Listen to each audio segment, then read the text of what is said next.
ধ্রুবের তপস্যা, এক শিশুর ভক্তি ও অধ্যবসায়ের জয়। প্রিয় দর্শক, নিয়মিত শিক্ষণীয় ধর্মীয় গল্প উপভোগ করতে চ্যানেলটি এখনই সাবস্ক্রাইব করুন। অনেক বছর আগে ভারতের রাজা উত্তানপাদ ও তার দুই রানী সুনীতি ও সুরুচি বাস করতেন। সুনীতির পুত্র ছিল ধ্রুব, আর সুরুচির পুত্র রাজা মহারাজের প্রিয়তম।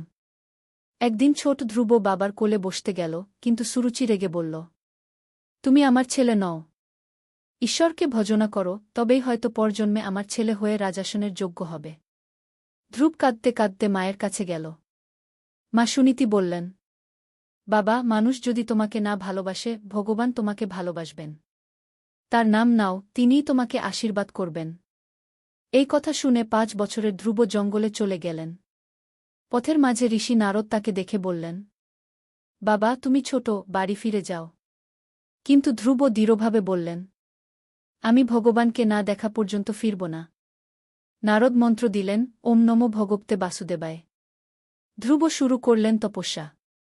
দিন মাসে পরিণত হল। তিনি খাবার বন্ধ করলেন, তারপর নিঃশ্বাসও কমালেন, কেবল ভগবানের ধ্যানে নিমগ্ন রইলেন। অবশেষে ভগবান বিষ্ণু তার সামনে আবির্ভূত হলেন, চক্র, গদা, পদ্ম ও শঙ্খ হাতে। বিষ্ণু বললেন, ধ্রুব, তোমার ভক্তি স্বর্গ কাঁপিয়েছে। তোমার নাম হবে চিরন্তন, তুমি হবে আকাশে দীপ্ত ধ্রুবতারা। আজও সেই তারা রাতের আকাশে উজ্জ্বল, এক শিশুর ভক্তি ও সত্যের প্রতীক হিসেবে। নৈতিক শিক্ষা। অটল বিশ্বাস ও ভক্তি ঈশ্বরকে কাছে আনে।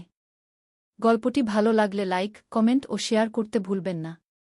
আপনাদের অনুপ্রেরণা পরবর্তী ভিডিও তৈরিতে উৎসাহ যোগায়। সবার সর্বাঙ্গীন মঙ্গল কামনা করছি।